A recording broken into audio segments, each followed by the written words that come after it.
ආයුබෝවන් හැමෝටම. අද අපි මෙසේ හමුවන්නේ 10 වසර ව්‍යාපාර හා ගිණුම් කරන අධ්‍යයන ආශ්‍රිත පාසල් වාර විභාගවලදී ඉදිරිපත් කළ ඒ ප්‍රශ්න පත්‍ර සාකච්ඡාවේ තවත් අලුත් ප්‍රශ්න පත්‍රයක දෙවන කොටස සාකච්ඡාව ආරම්භ කිරීමට. එහෙනම් මේ සැරේ අපි තෝරගත්ත ප්‍රශ්න පත්‍රය තමයි මේකේ පළවෙනි ප්‍රශ්නය අපි දැනටමත් සාකච්ඡා කළා. අවසන් අපි තෝරගත්ත ප්‍රශ්න පත්‍රයේ වාර විභාග ප්‍රශ්න පත්‍රය බස්නාහිර පළාත් අධ්‍යාපන දෙපාර්තමේන්තුව 2018 අවසාන වාර පරීක්ෂණයේ විදිහට බස්නාහිර පළාතේ පාසල් සඳහා නිකුත් කළ ප්‍රශ්න පත්‍රයේ දෙවන කොටස පිළිබඳ සාකච්ඡාව තමයි අපි අද ආරම්භ කරන්න උත්සාහ කරන්නේ. එhmenan මම පුංචි අදහසක් ගැනීම සඳහා මේ ප්‍රශ්න පත්‍රය අපිට ඉදිරිපත් කරන ව්‍යුහය පිළිබඳව මම පොඩි උපදෙස් ටිකක් දෙන්නම් ප්‍රශ්න පත්‍රයේ මොන විදිහටද සකස් වන්නේ කියලා. එතකොට මේකේ බලන්න මේකේ කියනවා පළවෙනි ප්‍රශ්නය ඇතුළුව ඇතුළුව කියලා කියන්නේ මෙන්න මේ පළවෙනි ප්‍රශ්නේ එහෙමනම් මේ කොටස් 10ක් පිළිතුරු ලියන්න තියෙන පළවෙනි ප්‍රශ්නේ අනිවාර්ය ප්‍රශ්නයක්. ඇතුළුව කියන්නේ ඒකයි. ඊට පස්සේ අපිට කියන්නේ එක කොටසෙන් ප්‍රශ්න දෙකක්ද? ඒ කියන්නේ එක කොටසේ ප්‍රශ්න තුනක් තියෙනවා. තුනෙන් අපි ප්‍රශ්න දෙකක් තමයි තෝරගන්න ඕන. ලකුණු අපිට ලැබෙනවා එකකින් අපිට 8 ගානේ ලකුණු 16ක් උපය ගන්න පුළුවන් පළවෙනි කොටසේ. එhmenan ඒ වගේම ප්‍රශ්න පත්‍රයේ දෙවන කොටස කියලා එකක් තියෙනවා. ඒකෙනුත් ප්‍රශ්න දෙකක් තෝරගෙන මුළු ප්‍රශ්න 5කට තමයි අපි පිළිතුරු සපයන්න ඕන. මතක තියාගන්න අනිවාර්ය ප්‍රශ්නේ පළවෙනි ප්‍රශ්නේ ඒකට ලකුණු 20ක් ලැබෙනවා. ඒ වගේම ප්‍රශ්න පත්‍රයේ පළවෙනි කොටස කියලා කියන්නේ ව්‍යාපාර අධ්‍යයන කොටසෙන් ලැබෙන ප්‍රශ්න ටික. දෙවන කොටස කියලා කියන්නේ ගිණුම් කරන අධ්‍යයන කොටසෙන් ලැබෙන ප්‍රශ්න ටික. එහෙමනම් ව්‍යාපාර කොටසෙන් අපිට ප්‍රශ්න 2යි ලකුණු 8ක් ලැබෙන. ගිණුම් කරන අධ්‍යයන කොටසෙන් තවත් ප්‍රශ්න 2ක් අපිට තෝරගන්න කියනවා. දෙවන කොටසෙන් ලකුණු ඒකේ හම්බ වෙනවා 24ක්. 24යි 16යි කියලා කියන්නේ ලකුණු 40යි පළවෙනි ප්‍රශ්නෙට 20යි මුළු ලකුණු 60ක් අපිට උපය ගන්න පුළුවන්. එහෙනම් ඕගොල්ලන්ට මේ දර්ශනය වෙන්නේ අනිවාර්ය ප්‍රශ්නය සකස් වෙලා තියෙන ආකාරය. මේ වගේ සිද්ධියක් ආශ්‍රයෙන් අපිට ප්‍රශ්න 10ක් අහනවා. ලකුණු 2 ගානේ ලක්ෂණ 10ට ප්‍රශ්න 10ට උත්තර දීලා අපිට ලකුණු 20ක් හිමි කරගන්න පුළුවන්. මෙන්න පළවෙනි කොටස ව්‍යාපාර අධ්‍යයන කොටසෙන් අපිට ප්‍රශ්න සකස් වන ආකාරය. එහෙනම් මේකෙත් ප්‍රශ්න උපකොටස් තියෙනවා. ප්‍රශ්නාංක 2, ප්‍රශ්නාංක 3 සහ ප්‍රශ්නාංක 4. ප්‍රශ්නාංක 4 ගියයින් පස්සේ තමයි ගිණුම් කරන්නේ කොටසට මාරු වෙන්නේ. එහෙනම් මේ ඔක්කොම ගත්තොත් එහෙම ව්‍යාපාර අධ්‍යයනයේ අංශයෙන් තමයි මේ ප්‍රශ්න 3 සකස් වෙලා තියෙන්නේ. එහෙනම් මේ ප්‍රශ්න 3ෙන් අපිට පහසුවෙන් වැඩිම ලකුණු ප්‍රමාණයක් උපය ගන්න පුළුවන් ප්‍රශ්න 2 පමණයි අපි තෝරගන්නේ. අනවශ්‍ය විදිහට අපි හැම ප්‍රශ්නයකටම උත්තර දෙන්න ගිහිල්ලා අපේ කාලය නාස්ති කරගෙන අපි පිළිතුරු ලියන ගුණාත්මක භාවය අඩු කරගන්න නැතුව අපි විභාග පරීක්ෂකවරයා දෙන උපරිම ලකුණු ප්‍රමාණය කාල සීමාව භාවිතා කරලා අපිට පුළුවන් උපරිම ලකුණු ප්‍රමාණය රැස් කරගන්න පුළුවන් ප්‍රශ්න තෝරා ගැනීමට බුද්ධිමත් වෙන්න ඕන කියන වැදගත් මතක් කිරීම මම මේ අවස්ථාවේ කරනවා. ප්‍රශ්න ඔක්කොටම උත්තර ලියන්න යන්න එපා. එhmenan ඊළඟට අපිට තියෙන්නේ ගිණුම් කරන කොටස. ඒකෙනුත් අපිට ප්‍රශ්න 3ක් ලැබෙනවා. ප්‍රශ්නාංක 5, 6 සහ ප්‍රශ්නාංක 7. එතකොට මේක සිලබස් එක ආවරණය වන විදිහට විවිධ විෂය කොටස් අනුව අපිට ප්‍රශ්න ලැබෙන්න පුළුවන්. එක්කෝ ඒක මූලික සටහන් පොතක් වෙන්න පුළුවන්, බැංකු සැසඳුම් විස්තරයක් වෙන්න පුළුවන්, පරිගණක ආශ්‍රිත ගිණුම් කරන්නේ අවාසි, ඒ වගේ විවිධාකාරයේ දේවල් වෙන්න පුළුවන්. මේ තියෙන බැංකු සැසඳුමක් සකස් කරන්න අපිට ඇවිල්ලා තියෙනවා. මූලික සටහන් පොත්පත් පිළිබඳ සුළු මුදල් ගාණක් ඇවිල්ලා තියෙනවා. දිත්ත සටහන් ලියන්න කියලා තියෙනවා. ඊට පස්සේ අපිට දීලා තියෙනවා තවත් ගණදෙනු පිළිබඳ අහලා තියෙනවා. ඒ වගේ අපිට කියන්න බෑ මොන වගේ ප්‍රශ්නයක් එයිද කියලා. මොන ප්‍රශ්නය ඇහුවත් අපි සූදානම් වෙලා ඉන්න ඕන උපරිම පිළිතුරු දෙන්න පුළුවන් විදිහට. හොඳයි. මේ වැදගත් මතක් කිරීමත් සමග එහෙනම් අපි මේ ප්‍රශ්න පත්‍රයේ ව්‍යුහය පිළිබඳ ඔයගලන්ට අවබෝධයක් ලබා ගන්න දුන්න උපදේශ මාලාව අපි මේ ආකාරයෙන් අපි නිමා කරනවා. එහෙමනම් අපි දැන් අපි යොමු වෙමු මේ ප්‍රශ්න අනිවාර්ය ප්‍රශ්නය සාකච්ඡා කිරීම සඳහා සහ ඉදිරි කොටස් සාකච්ඡා කිරීම සඳහා. පහත සිද්ධිය ඇසුරෙන් ප්‍රශ්නාංක 1 සිට 10 දක්වා ප්‍රශ්න වලට පිළිතුරු සපයන්න. ඥාති සොයුරන් වූ උපුල් හා සමන් විසින් තම ගම් ප්‍රදේශයේ වගා කරන ගොවීන්ගේ එළවලු හා පළතුරු මිලටගෙන නගරයට ගෙන ගොස් අලෙවි කිරීමේ ව්‍යාපාරයක් සිරිලක එළවලු හා පළතුරු වෙළෙන්දෝ නමින් 2017 ඔක්තෝබර් මාසයේ 1 වෙනි දින ආරම්භ කරන ලදී. එදිනම ව්‍යාපාරය සඳහා එක් අයෙකු විසින් රුපියල් 75,000 බැගින් මුදලක්ද සමන් සතු රුපියල් ලක්ෂ 5ක් වටිනා මෝටර රථයේද ව්‍යාපාරයට යොදවන ලද අතර රුපියල් 50,000ක් තැන්පත් කර ජංගම ගිණුමක්ද විවෘත කරන ලදී. සියලුම ගෙවීම් චෙක්පත් මගින් සිදු කිරීමට ඔවුන් විසින් තීරණය කරන ලදී. හොඳයි. අපට ඕනනම් අවශ්‍ය නම් මේකේ මතක් කරගන්න ඕන තැන් අපිට ඉදි ගහ ගන්න ඒ වගේ උපක්‍රම අපිට යොදන්න පුළුවන්. ව්‍යාපාරයේ නම සිරිලක එළවලු හා පළතුරු වෙළෙන්දෝ. එක් අයෙකු විසින් මෙන්න යොදන ලද ප්‍රාග්ධනය එක් අයෙකු විසින් 75,000යි. හවුල්කරු දෙන්නෙක් ඉන්නවා. මේ වගේ තොරතුරු කීපයක් තියෙනවා.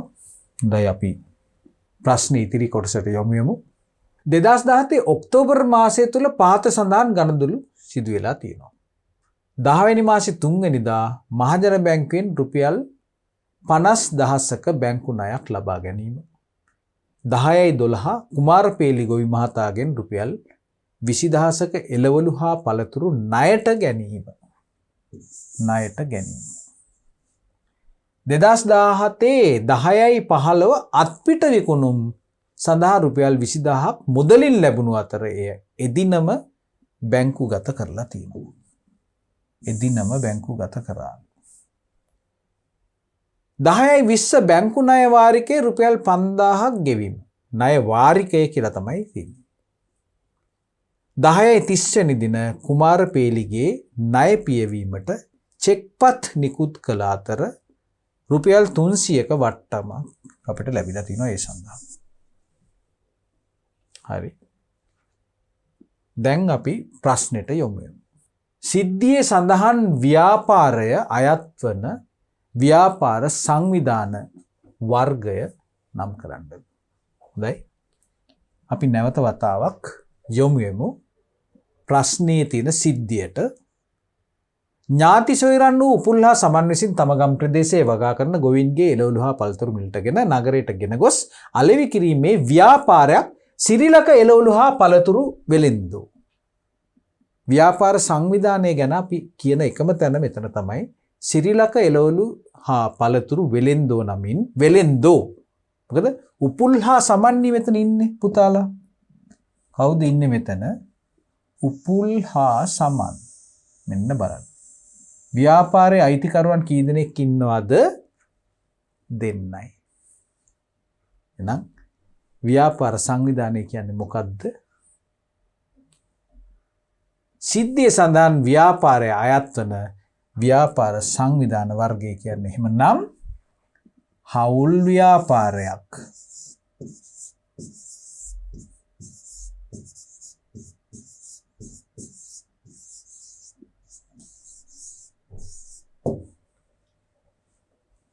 හොඳයි. ඔබ නම් කළ ව්‍යාපාර සංවිධානයේ වාසි දෙකක් ලියන්න. හරිම ලේසි. හවුල් ව්‍යාපාරයක් කියලා අපි හඳුනගත්තා නම් දැන් අපෙන් අහන්නේ හවුල් ව්‍යාපාරයක් ආරම්භ කිරීමේදී අපිට තියෙන වාසි මොනවද කියලා. අපි මේවා අධ්‍යයනය කරලා තියෙනවා න්‍යායාත්මක කරුණුවලදී. මෙන්න මේවා තමයි වාසි. එhmenan පළවෙනි වාසිය මොකද්ද? වැඩි ප්‍රාග්ධනයක්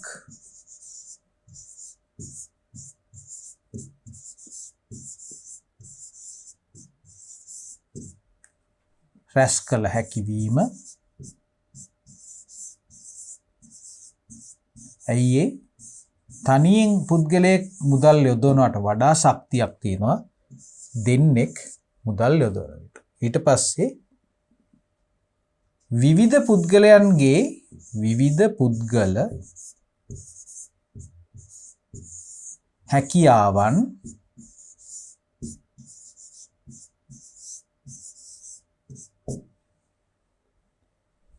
පුද්ගල හැකියාවන් ව්‍යාපාර ප්‍රවර්ධනයට යොදාගත හැකි වීම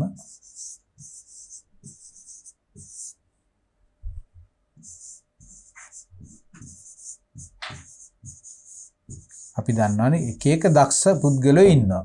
ඒ වගේ කීප දෙනෙක් එකතු වුණොත් ව්‍යාපාරය ඉතාමත් හොඳ තත්වයකට ගෙනියන්න පුළුවන්. වගකීම බෙදී යාම.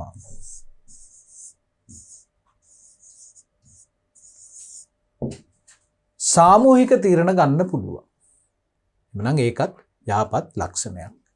අපිට ඕනනම් තවත් හවුල් ව්‍යාපාර සංවිධානවල තියෙන වාසි අපිට ලියන්න පුළුවන්.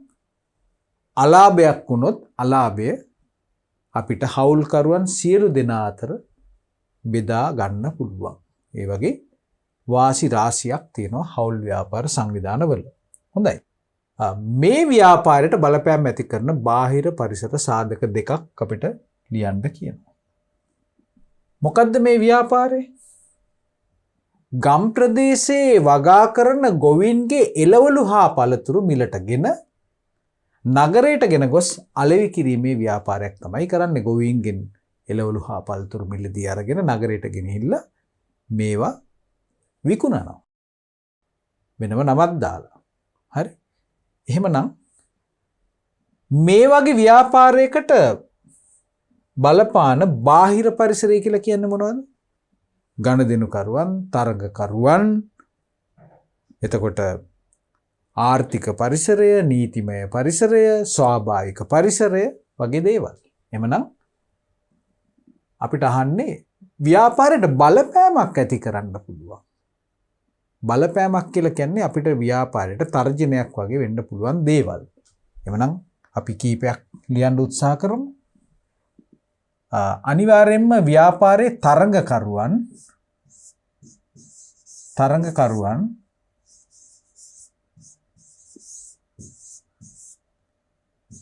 බලපෑම් එල්ල කරන්න පුළුවන්. ඊට පස්සේ තව මොනවද? අපි පරිසරය ගත්තොත් එහෙම ආර්ථික පරිසරය.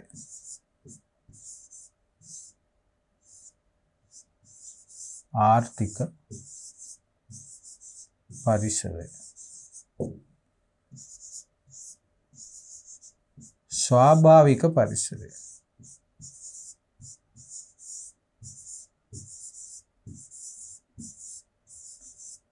ඒ කියන්නේ කාලගුණයේ දේශගුණයේ පවා මේ ව්‍යාපාරයට හරස් වුණොත් අපිට ගම් වතුර ආදී විපත් ඇති වුණොත් මේ ව්‍යාපාරයට ඒවා තර්ජනයක් වෙන්න පුළුවන්.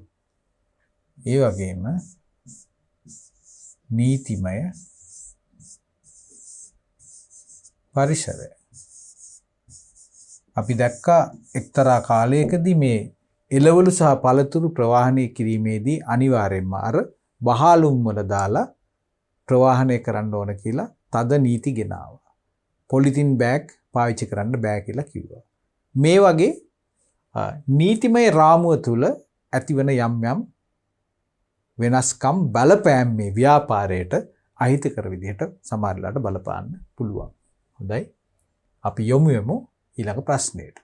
මෙම ව්‍යාපාරයේ කෙරෙහි ඇල්මක් දක්වන පාර්ශවයන් දෙකක් මේ සිද්ධිය ඇසුරින් දක්වන්න.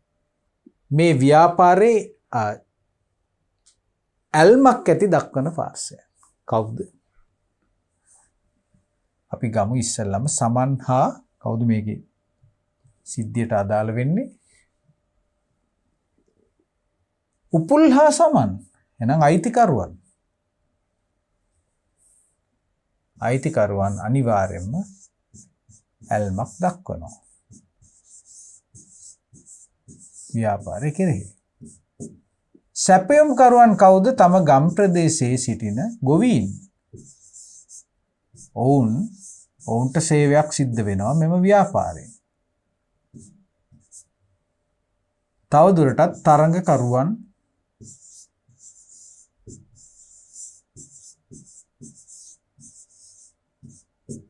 ගනුදෙනුකරුවන් මේ සියල්ල මේ ව්‍යාපාරය කෙරෙහි ඇල්මක් දක්වන පාර්ශවයන් විදිහට අපිට හඳුනගන්න පුළුවන්. ආ කොටස. ඉහතින් සඳහන් කළ ඇල්මැති පාර්ශවයන්ගෙන් ව්‍යාපාරයේ බලාපොරොත්තු වන දායකත්වය බැගින් ලියන්න. අපි ගමු අයිතිකරුවන් ඉස්සෙල්ලම. අයිතිකරුවන් ගත්තොත්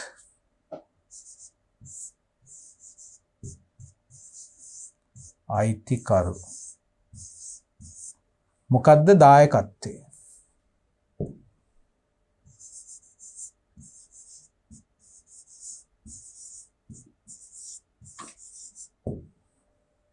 එකක් තමයි ව්‍යාපාර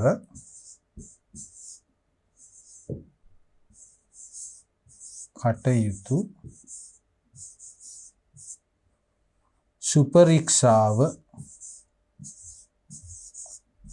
සැලකිල්ලෙන් යුතුව ව්‍යාපාරයේ කටයුතු පරීක්ෂාවෙන් ඉන්නවා. ඒ වගේම උපරිම කැපවීම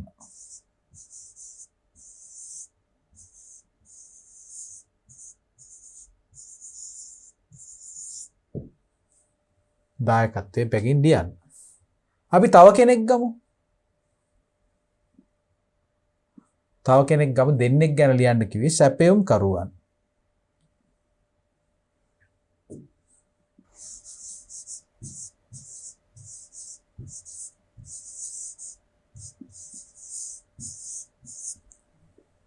මේ දායකත්වයේ මෙතනින් පෙන්නන්නේ ඇල්මැති පාර්ශවය.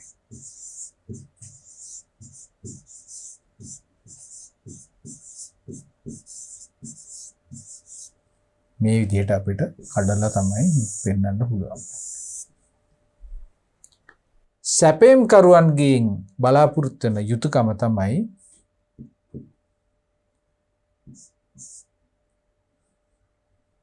අපි කියමු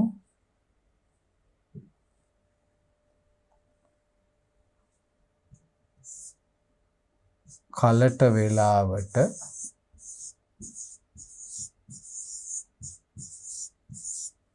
ගුණාත්මක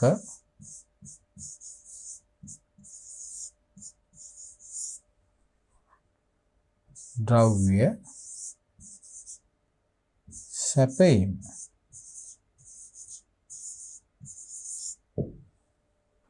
හරි. අපි දැන් මේකෙන් පාර්ශවයන් දෙකක් අරගෙන අපි ව්‍යාපාරයේ මොවුන්ගෙන් බලාපොරොත්තු වෙන දායකත්වය ගැන අපි කතා කළා. මෙතන කාරණා දෙකක් තියෙනවා. කලට වේලාවට භාණ්ඩ සැපීම සහ ගුණාත්මක ද්‍රව්‍ය සැපීම අංක 2. හොඳයි. අපි යමු ඊළඟ ප්‍රශ්නෙට. ව්‍යාපාරයක් නමින් ගිවිසුම් ඇති කර ගැනීම සඳහා ඔවුන් විසින් ආරම්භ කළ යුතු ව්‍යාපාර සංවිධාන වර්ගය කුමක්ද? ව්‍යාපාරයේ නමින් ගිවිසුම් වලට එළඹෙන්න. අපි දන්නවා හවුල් ව්‍යාපාරයකට පුළුවන්ද, තනි පුද්ගල ව්‍යාපාරයකට පුළුවන්ද ව්‍යාපාරයේ නමින් ගිවිසුම් වලට එන්න? දැන් මේ අවස්ථාවේදී සිරිලක් එළවලු සහ පළතුරු වෙලෙන්දෝ කියන ඒ නම යටතේ අපිට ගිවිසුම් වලට එන්න පුළුවන්ද? බෑ. එහෙම ගිවිසුම් වලට එන්න පුළුවන් වෙන්නේ ඒ සංවිධානය තමයි මොකද්ද? සංස්ථාපිත සමාගම්. අපි ලියමු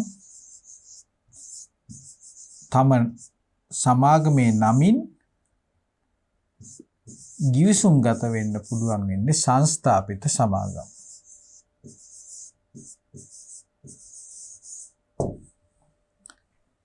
එම ව්‍යාපාර සංවිධානයේ වාසි දෙකක් ලියන්න. වාසි ගොඩක් තියෙනවා සංස්ථාපිත සමාගම් වල. මෙන්න මේවා තමයි වාසි. මොනවද? නීතිමය පුද්ගල භාවය. නීතිමය පුද්ගල භාවය. ඒ කියන්නේ නීති ඉදිරියේ පුද්ගලයෙක් විදිහට පිළිගන්නවා. ඒක නිසා ඒ නමින් සමාගම නමින් ගිවිසුම් ගත කරන්න පුළුවන්. සමාගම නමින් අනෙකුත් පාර්ශවයන්ට නඩු පවරන්න පුළුවන් යනාදී වශයෙන් මේකේ වාසි තියෙනවා. ඒ වගේම තමයි මේකට අඛණ්ඩ පැවැත්මක් තියෙනවා. අඛණ්ඩ පැවැත්මක් තිබීම. කොටස් නිකුතුවෙන්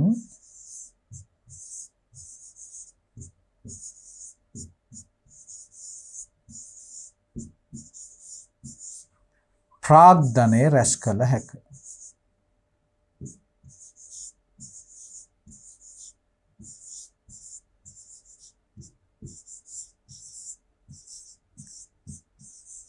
මේ වගේ සංස්ථාපිත සමාගමක් පිහිටවීම නිසා විවිධාකාරයේ වාසි රාශියක් අපිට අත්පත් කරගන්න පුළුවන්. හොඳයි. අපි දැන් බලමු ඊළඟ ප්‍රශ්නේ. පස්වෙනි ප්‍රශ්නේ.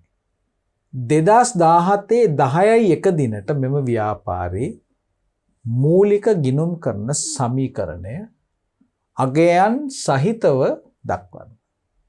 හොඳයි. ඔයගොල්ලන්ට මතක ඇති මේ ගානේ දීලා තිබ්බා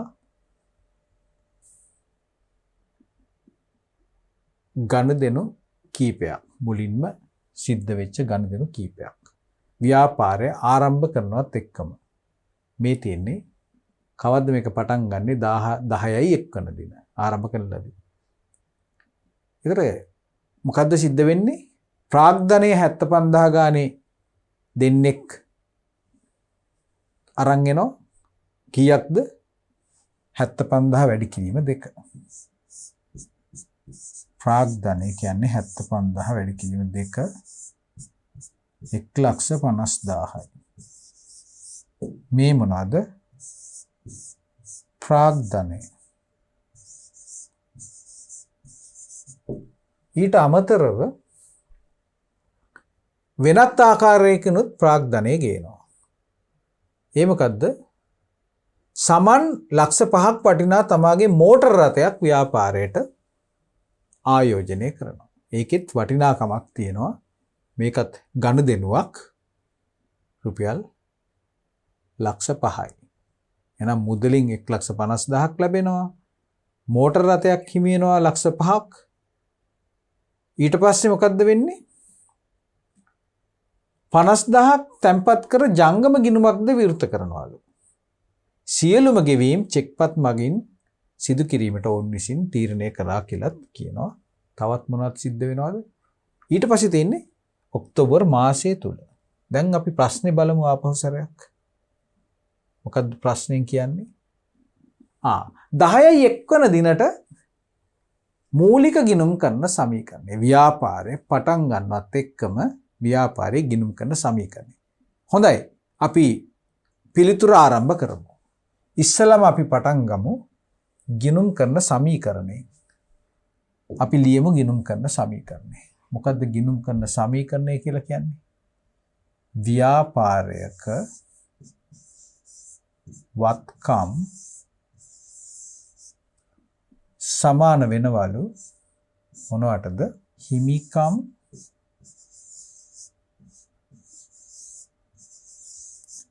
එකට එකතු කරනවා මොනවද? වගකීම්. මේක තමයි ගිණුම් කරන සමීකරණය.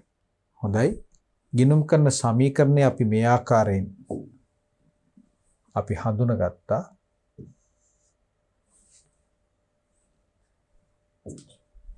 අපිට දැන් ව්‍යාපාරය ආරම්භ කරන අවස්ථාවේදී මේ ගිණුම් කරන සමීකරණය මේ ව්‍යාපාරේ කොහොමද සිද්ධ වෙන්නේ කියන එක තමයි දැන් අපිට පෙන්වන්න තියෙන්නේ. එතකොට මේකේ ආරම්භක ආයෝජන අපි දැක්කා සිද්ධ වෙනවා කීයක්ද? ගනුදෙනු මං හිතන්නේ 3ක් තමයි අපි දැක්කේ. ගිණුම් කරන සමීකරණය විදිහට.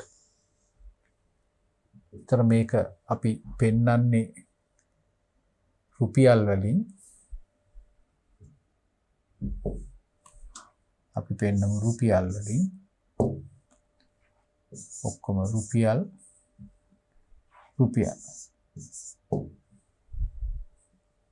අපි දැන් එකින් එක ගනුදෙනුව අරගෙන බලමු. ගිණුම් කරන සමීකරණය කොහොමද සකස් වෙන්නේ කියලා. අපි දැක්කා මුලින්ම මොකද්ද සිද්ධ වෙන්නේ? 75000 වගින් මුදල් එකතු කරනවා. එක් අයෙකු 75000ක් බැගින් මුදල් එකතු කරනවා. එහෙමනම් ව්‍යාපාරයට එකතු වෙනවා කීයක්ද? වත්කමක් ගොඩ නැගෙනවා 1,50,000යි. ඒ මොනවද? ඒකට අපි කියනවා මුදල්, එහෙම නැත්නම් ප්‍රාග්ධනය කියලා. මුදල්.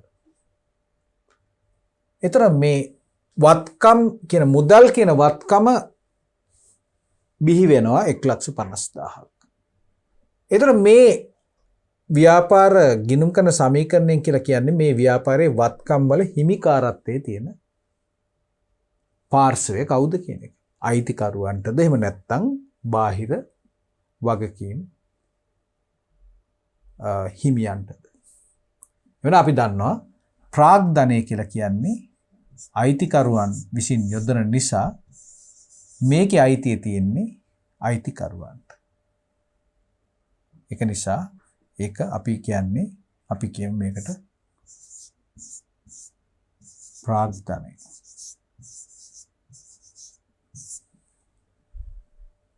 ඊළඟට අපි දැක්කා අපි දැන් මේ ගනුදෙනු අපි වෙන් කළොත් හඳුනගෙන ඉවරයි.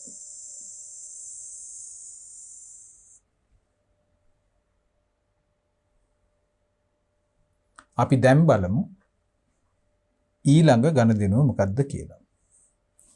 මේ ගානේ තිබ්බේ උපුල් විසින් ලක්ෂ 5ක් වටිනා තමාගේ මෝටර් රථයත් මේ ව්‍යාපාරයට යොදවනවා කියලා. ඒක අපිට මතකයි. එhmenan අපි දැන් මෝටර් රථයක් යොදවනවා කියලා කියන්නේ මොකද්ද? මෝටර් රථය කීයක්ද වටින්නේ? එhmenan මෝටර් රථය යොදවනවා කියලා කියන්නේ ව්‍යාපාරයේ වත්කම් ඉහළට යනවා. කීයකින්ද? ලක්ෂ 5කින්. එතන මේ ලක්ෂ 5 වත්කම් විදියට ඉහළ යන විට මේ පැත්තේ ගිණුම් කරන සමීකරණයේ කොතනටද මේක එකතු වෙන්නේ? ලක්ෂ 5 ඒකත් හිමිකාරත්වයට. ඒ කියන්නේ හිමිකම් විදියට තමයි මේකත් එකතු වෙන්නේ. හිමිකමක් විදියට. නම් අපි දෙවන ගනුදෙනුවත් මේ ආකාරයෙන් අපි හඳුනගත්තා. දැන් බලමු අපි තුන්වන ගනුදෙනුව මොකද්ද කියලා. හරි, අපි දැන් 75000ක් යෙදවීම හරි, ලක්ෂ 5ත් හරි, මේකත් හරි. දැන් මොකද්ද අපිට තියෙන්නේ? මේක ලක්ෂ 1,50,000 කියලා ගත්තා, මේකත් ගත්තා අපි. ඒ දවසේම සිද්ධ වෙන තවත් සිද්ධියක් තමයි 50,000ක් තැන්පත් කර ජංගම ගිණුමක් විවෘත කරනවා. තවත් ගනුදෙනුවක් සිද්ධ වෙනවා. ගනුදෙනුවක් සිද්ධ වෙන සෑම අවස්ථාවෙදීම ගිණුම් කරන සමීකරණයේ යම්කිසි වෙනසක් ඇති වෙනවා. එවනම් අපි බැංකු ගිණුමත් ඕපන් කරලා බලමු මේ ගනුදෙනුව නිසා මොකක්ද ඇතිවෙන බලපෑම කියලා. බැංක ගිණුමක් ආරම්භ කරනකොට මොකද්ද සිද්ධ වෙන්නේ? අලුතෙන් වත්කමක් ඇති වෙනවා. මොකක්ද? බැංකු ගිණුම. එහෙමනම් එකක් තමයි ව්‍යාපාරයෙන් මුදල් ඉවත් වෙනවා. හරි?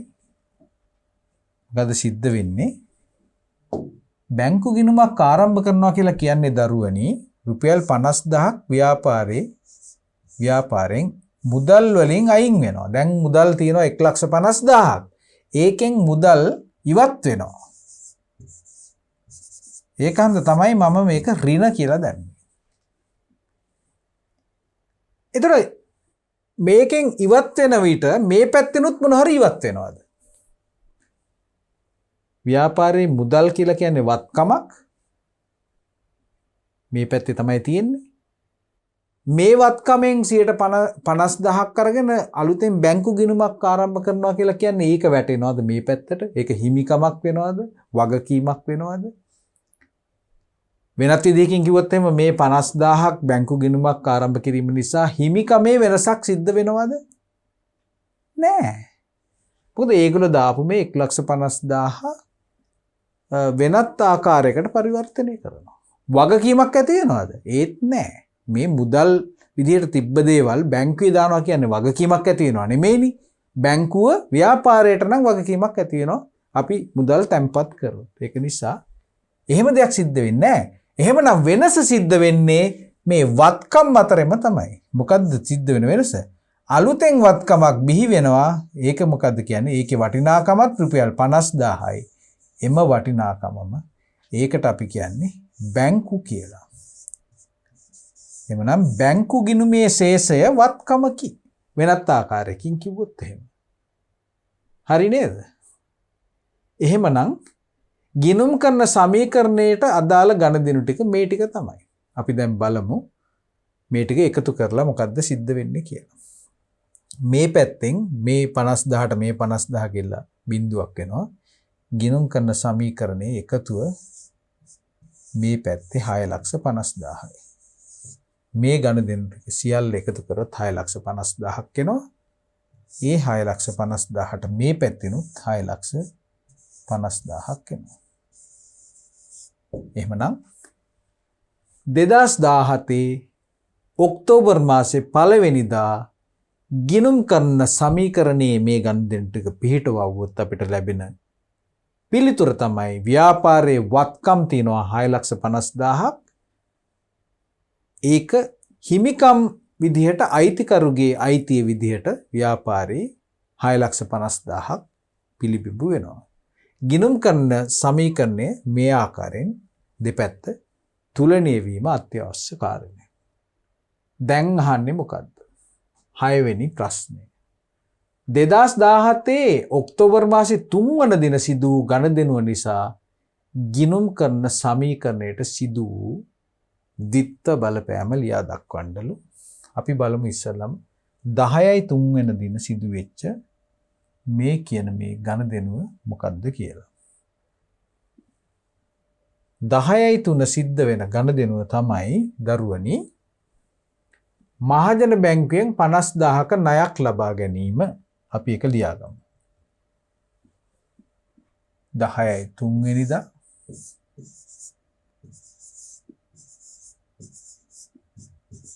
මහජන බැංකුවෙන්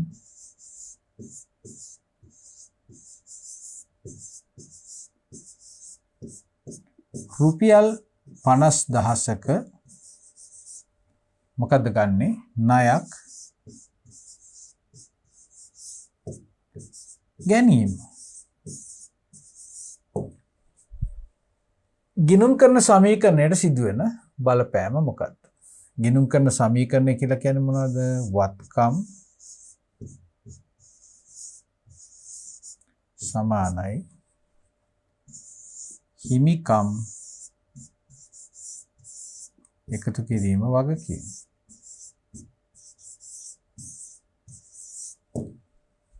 $50,000ක ණයක් ලබා ගන්නවා කියලා කියන්නේ මොකද්ද සිද්ධ වෙන්නේ? 50,000ක ණයක් ලබා ගන්නවා කියලා කියන්නේ වත්කමක් බිහි වෙනවා. මොකද්ද? මුදල්. එහෙම නේද? මුදල් කියන වත්කම.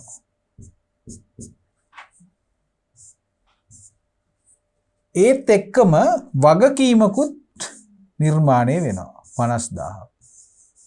ඒ මොකද්ද? බැංකු ණය.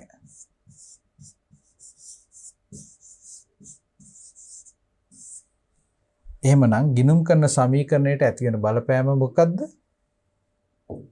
බලපෑම තමයි මේකට අපිට වෙනත් ආකාරයෙන් කියන්න පුළුවන් වත්කම් වැඩිවීම මේ පැත්තේ අපි කියනවා වගකීම්ද වැඩිවීම. මේක තමයි ගිණුම් කරන සමීකරණයට මේ රුපියල් 50000ක ණයක් ගැනීම නිසා ඇති කරන බලපෑම. හොඳයි. අපි බලමු 7 වෙනි ප්‍රශ්නය මොකක්ද කියලා.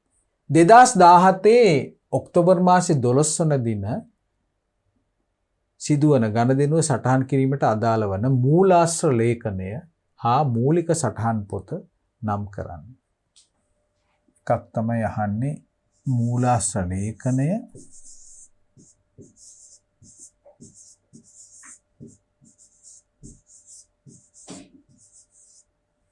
ඊළඟට අහනවා මූලික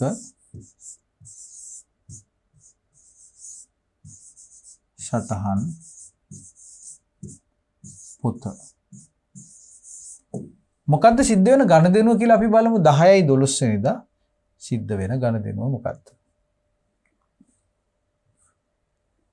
10යි 12 කුමාරපේලි ගොවි මහතාගෙන් රුපියල් 20000ක එළවලු හා පළතුරු ණයට ගැනීම. එළවලු හා පළතුරු 20000ක ණයට ගැනීම. ඒකනේ සිද්ධ වෙන්නේ නේද?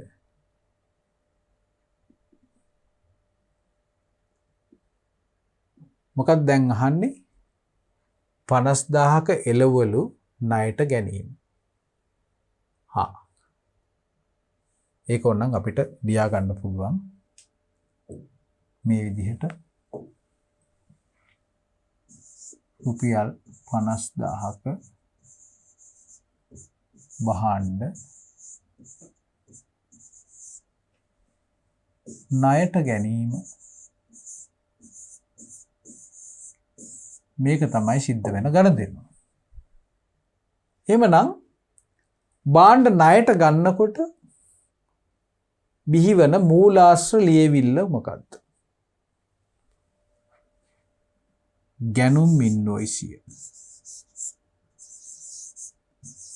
ගැනුම් ඉන්වොයිසිය තමයි සියලුම විස්තරාත්මක තොරතුරු අන්තර්ගත වෙන්නේ. ඒක නිසා ගැනුම් ඉන්වොයිසිය කියලා කියනවා. ඊට පස්සේ ණයට ගැනීමේ මූලික සටහන් පොතට අපි කියන්නේ මොකද්ද? ගැනුම් ජර්නලය.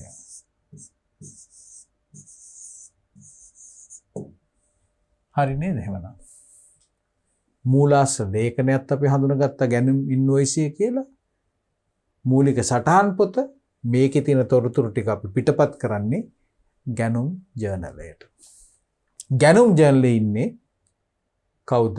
ව්‍යාපාරයට භාණ්ඩ ණයට සපයන සැපයුම් කරුවන්ගේ තොරතුරු තමයි ගැනුම් ජර්නලෙන් අපි පෙන්නන්නේ.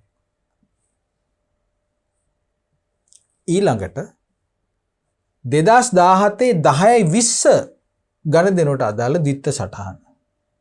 ඉස්සලම ගණදෙනුව හඳුනා ගන්න. 10යි 20 බැංකු ණය වාරිකයේ 5000ක් ගෙවීම. ඒක නේද?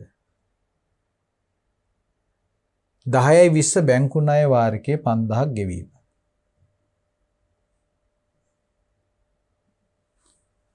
මොකද්ද? අපි ඒක ලියමු.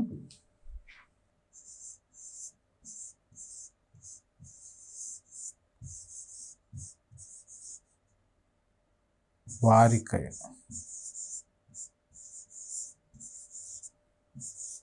රුපියල්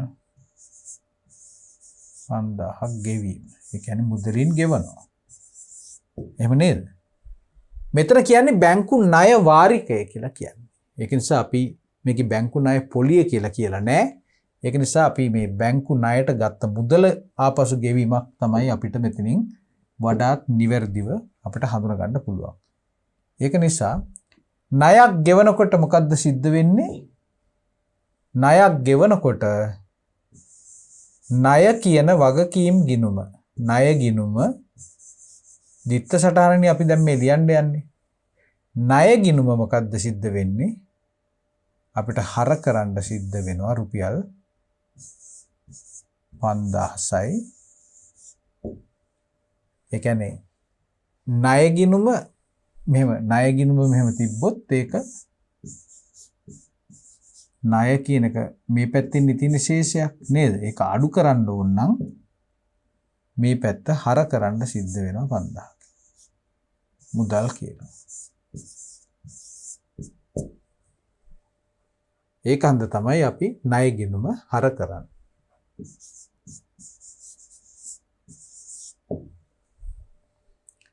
මොකද්ද බැර වෙන්නේ එහෙමනම්? සියලුම ගණදෙනු බැංකු ගිණුම් හරහානේ සිද්ධ වෙන්නේ එහෙමනම්. ඒකේ උපකල්පනයක් තිබ්බා. බැංකු ගිණුම චෙක් පතක් මගින් ගෙවන නිසා බැර රුපියල් 5000යි. අපි යමු ඊළඟ ප්‍රශ්නෙට. 2017 10 වෙනි මාසයේ 30 වන දිනට මෙම ව්‍යාපාරයේ බැංකු ශේෂය කොපමණද? 10යි 30 වන දින කියන්නේ මාසයේ අවසානයේ. එහෙමනම් අපිට බැංකු ගිණුම ආකෘතිය සකස් කරන්න සිද්ධ වෙනවා. මෙන්න මේ ආකාරයෙන්.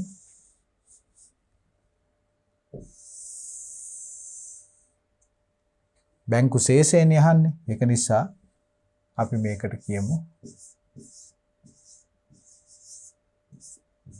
බැංකු ගිණුම.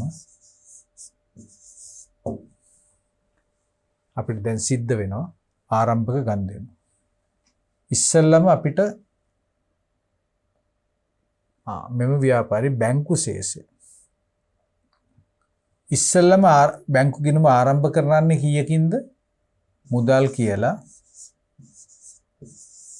රුපියල් 50000ක බැංකු ගිණුමක් තමයි මේ ගානේ තියෙන තොරතුරු හැටියට ආරම්භ කරන්නේ.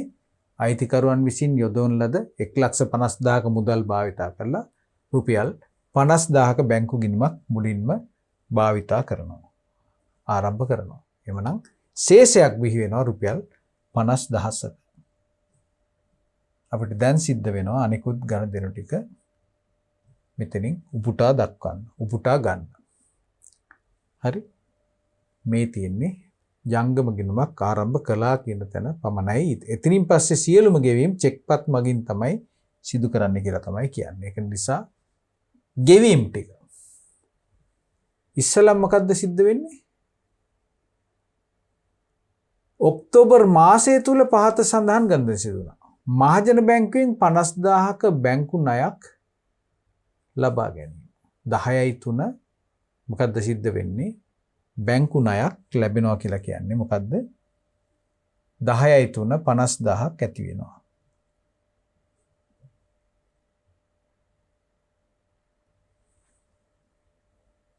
දහයයි 3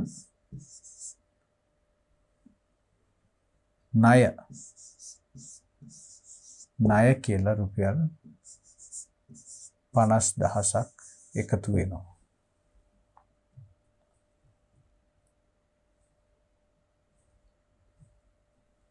ඊළඟ ගණදෙනුව කුමක්ද?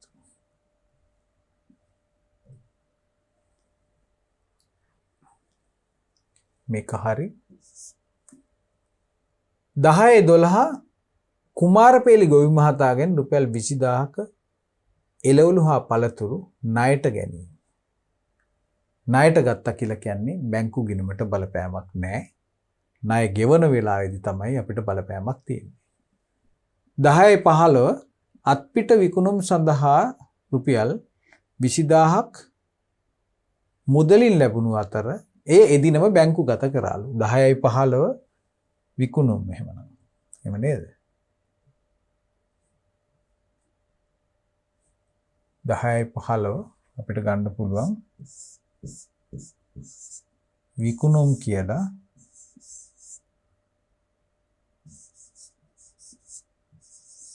රුපියල් 20000යි. එදිනම බැංකුගත කරා කියලා තියෙන නිසා.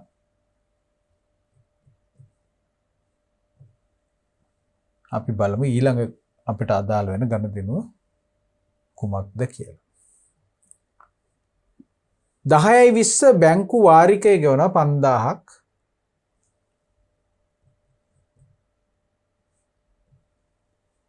ඒ කියන්නේ බැංකු ගිණුම බැර වෙනවා.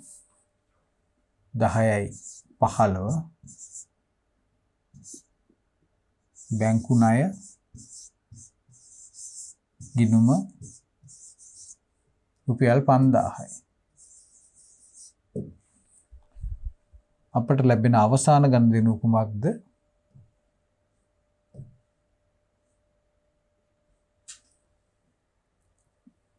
දහයයි 30 කුමාර පේලිගේ ණය පියවීමට චෙක් පතක් නිකුත් කළ අතර 300ක වට්ටමක් ලැබුණා. කුමාර පේලි 20000ක ණයක් තමයි අපි පියවන්නේ කවද්ද? 10යි 30 300ක වට්ටමක් ලැබෙනවා. එහෙනම් කීයක්ද ගෙවන්නේ? 20000න් 300ක් අඩු වුණායින් පස්සේ 300ක වට්ටමක් ලැබෙනවා කියන්නේ වට්ටම අපි ගෙවන්නේ නැහැ. එහෙමනම් 19700යි. හරි නේද?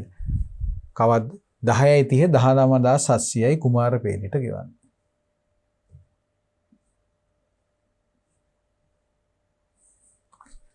දහයයි 30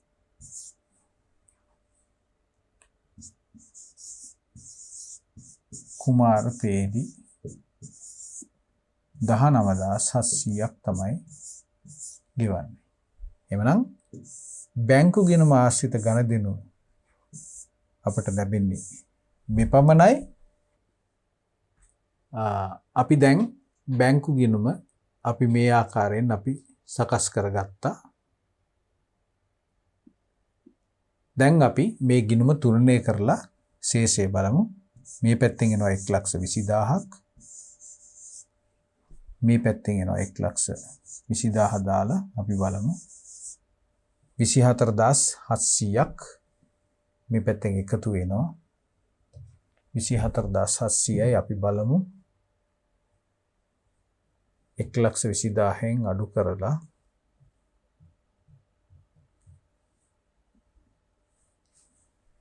24,700ක්.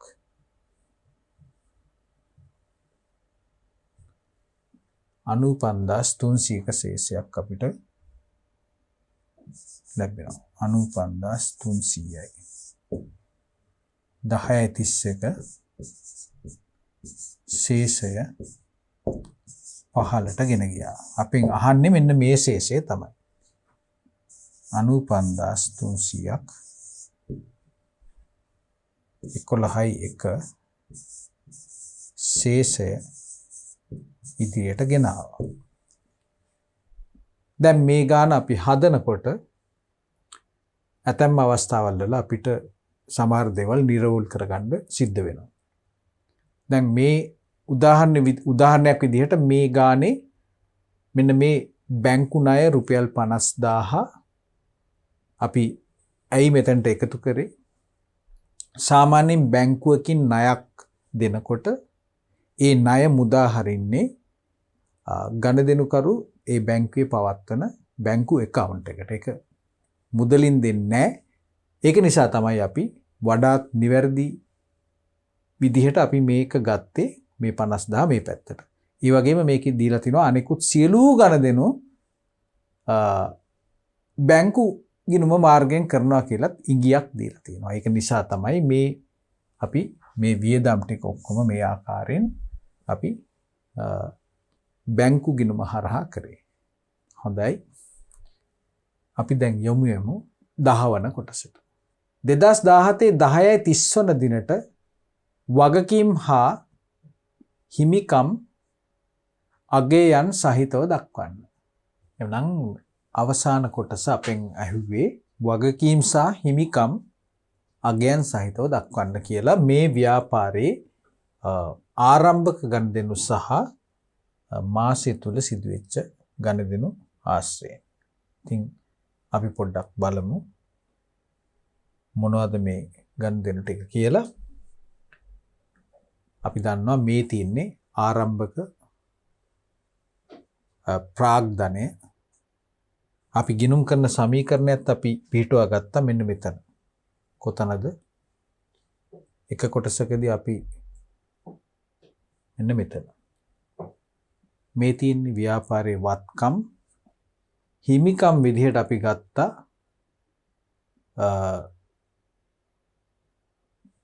මුලින්ම 1,50,000ක ප්‍රාග්ධනයක් යොදවනවා. ඊට පස්සේ 5,00,000ක මෝටර රථයක් යදෙව්වා. එමනම් 6,50,000යි. ඊට පස්සේ වගකීම් විදිහට අපි දැක්කේ මොකද්ද? මෙන්න මේ බැංකු ණයක් ලබාගත්ත තොරතුරක් අපි මේකේ දැක්කා. ණයට භාණ්ඩ ලබා ගැනීම මොනවත් අපේ තිබුණේ නැහැ. මොකද ගොවි මහතාගෙන් ගත්ත 20,000ත් අපි ණය සම්පූර්ණයෙන්ම ගෙවා නිම කරලා තියෙන නිසා. එහෙමනම් අපි දැක්ක 6,50,000ක හිමිකමක් අර ආරම්භක ප්‍රාග්ධනය ඇතුළත තිබ්බා. ඊට පස්සේ මොකද්ද සිද්ධ වෙන්නේ? 50,000ක වගකීමක් බැංකු ණයක් තියෙනවා. බැංකු ණයක් කියලා කියන්නේ ව්‍යාපාරයේ පැත්තෙන් වගකීමක්. ඊට පස්සේ මේ කුමාර පේලි මහතාගෙන් ගත්ත එක මම ඕගලන්ට දැනටමත් මම පෙන්නුවා. ඒ ණය මෙතනින් ගෙවනවා. හැබැයි ගෙවනකොට අපිට පොඩි වාසියක් ඇවිල්ලා තියෙනවා. මොකද්ද? රුපියල් 300ක වට්ටමක් අපිට ලැබිලා තියෙනවා. ඕගලන්ට මතක ඇතිනේ මේ ගිණුම් කරන සමීකරණය ව්‍යාපාරික වත්කම් සමානයි වගකීම් සහ හිමිකම් වල එකතුව. එතකොට මේ ව්‍යාපාරයේ ආදායම් සහ වියදම් තියෙනවා නම් යම්කිසි ආදායමක් හෝ වියදමක් තියෙනවා නම් ඒකේ බලපෑමත් අපි අවසාන වශයෙන් හිමිකමට තමයි එකතු කරන්නේ. ආදායම් අපි හිමිකමට එකතු කරන අතර වියදම් තියෙනවා නම් අපි හිමිකමෙන් අඩු කරලා දානවා. එතකොට මේකේ වියදම් මොනවද තියනවද? එහෙම මොනවත් නැහැ. ණය වාරිකයේ ගෙවනවා කියලා කියන්නේ එතන වියදමක් නෙමෙයි, ණය ගත්ත එක ආපසු ගෙවීම. මේකේ අපිට කිසිම ඉගයක් දීලා නැහැ. පොලි ගෙවුවා කියලා. ඒක හන්දා ඔයගොල්ලන්ට මතක ඇති මේ 5,000 අපි අඩු කරෙත් වගකීම අඩු කරන එක තමයි අපි කරේ. එහෙමනම් අපි බලමු වගකීම් කොච්චරද කියලා. ඒ කියන්නේ හිමිකම් සහ වගකීම් තමයි අපෙන් ඉල්ලන්නේ. 50,000ක් අපි ණයක් ගන්නවා, ඒකෙන් අපි ගෙවනවා රුපියල් 5,000ක්. වෙනත් අපේ වගකීම් මේකේ ඇත්තේ නැහැ. එහෙමනම් අපි බලමු වගකීම් කියන්නේ කීයක්ද රුපියල්? මේකේ වගකීම් කියන්නේ බැංකු ණය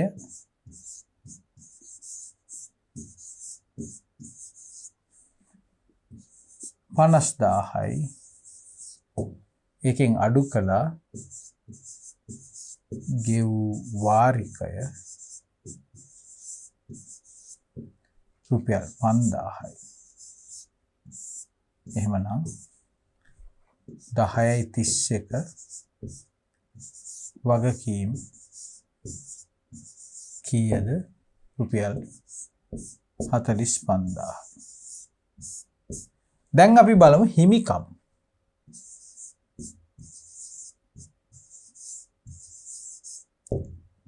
ආරම්භක හිමිකම කීයද? ආරම්භක ශේෂය අපි දැක්ක 6,50,000ක් තියෙනවා. ඊට පස්සේ හිමිකම වැඩි වෙනවා නම් අලුතෙන් ප්‍රාග්ධනය එකතු කරන්න ඕන. හිමිකම අඩු වෙන්නේ එක්ක ගැනිලි විදිහට ආපහු අරන් තිබ්බොත් අපි ඒක දන්නවා. එහෙමත් නැත්නම් ආදායම් එකතු වුණොත් හිමිකම වැඩි වෙනවා. එහෙමනම් අපි දන්නවා අර වට්ටම අපිට ලද වට්ටම කීයක්ද? ඒක අපි එකතු කරනවා. කීයක්ද? 300ක්. අපේ වෙන මොනවත් වියදම් අපි තිබ්බේ නැහැ. එහෙමනම් 6,50,300ක් තමයි හිමිකම.